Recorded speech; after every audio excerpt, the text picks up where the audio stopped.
ইতিমধ্যে আপনারা জেনেছেন যে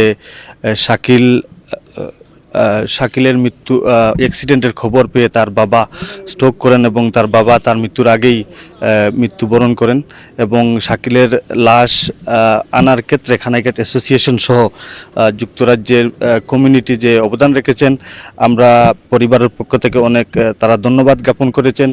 আমি খানাইঘাট অ্যাসোসিয়েশনের ট্রেজারার আমি এবং আমার সাথে অ্যাসিস্ট্যান্ট অর্গানাইজিং সেক্রেটারি সুলতান ভাই লাশের সাথে এসেছেন এবং ওনার পরিবারের সদস্যরা খসরু ভাই সহ অনেকেই এসেছেন।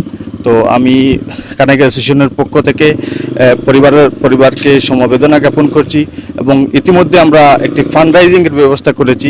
আপনারা শুনেছেন, অ্যামাউন্টটা আমরা সঠিকভাবে বলতে পারছি না।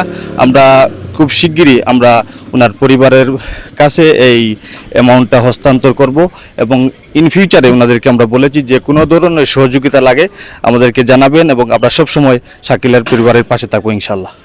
আপনারা সকলেই অবগত আছেন যে জানুয়ারির 14 তারিখ লন্ডনের কমার্শিয়াল রোডে আমার সম্বন্ধিক নাফিজুল হক শাকিল একটি রোড অ্যাক্সিডেন্টে পতিত হন এবং দীর্ঘ 5 দিন চিকিৎসার পর 19শে জানুয়ারি তিনি মৃত্যুবরণ করেন। আজকে তারপরেই মৃত্যুর কথা শোনার পর আমার শ্বশুর স্ট্রোকের রোগী, তিনি আবার স্ট্রোক করেন এবং তিনি 1 সপ্তাহ আইসিইউতে থেকে চিকিৎসাধীন অবস্থায় তিনি মৃত্যুবরণ করেন। আজকে আমরা আমার সম্বন্ধিক নাফিজুল হক শাকিলের লাশ রিসিভ করলাম এবং বাদ জোহর গাছবাড়ি মাদ্রাসা মাঠে জানাজা অনুষ্ঠিত হবে।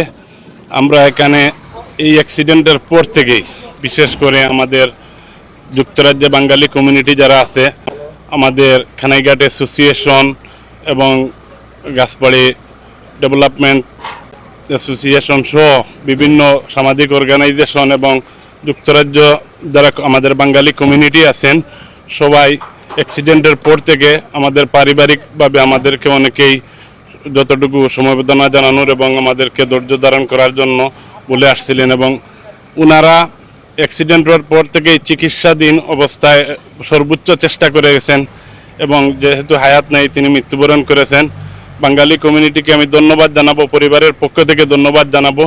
আপনারা আমাদের এই অসহায় সময়ে বিপদের সময়ে পাশে থেকেছেন। আপনারা নিশ্চয়ই জানেন যে পাশাপাশি 10 দিনের ভিতরে একই পরিবারে 2টি মৃত্যুর খবর কতটা বেদনাদায়ক, কতটা যন্ত্রণাদায়ক, এটা আমরা সবাই উপলব্ধি করতে পেরেছি এবং সবাই আমাদের এই পরিবারকে, সুখ সন্তপ্ত পরিবারকে সবরে জামিল দান করার জন্য সৃষ্টিকর্তার কাছে দোয়া করবেন।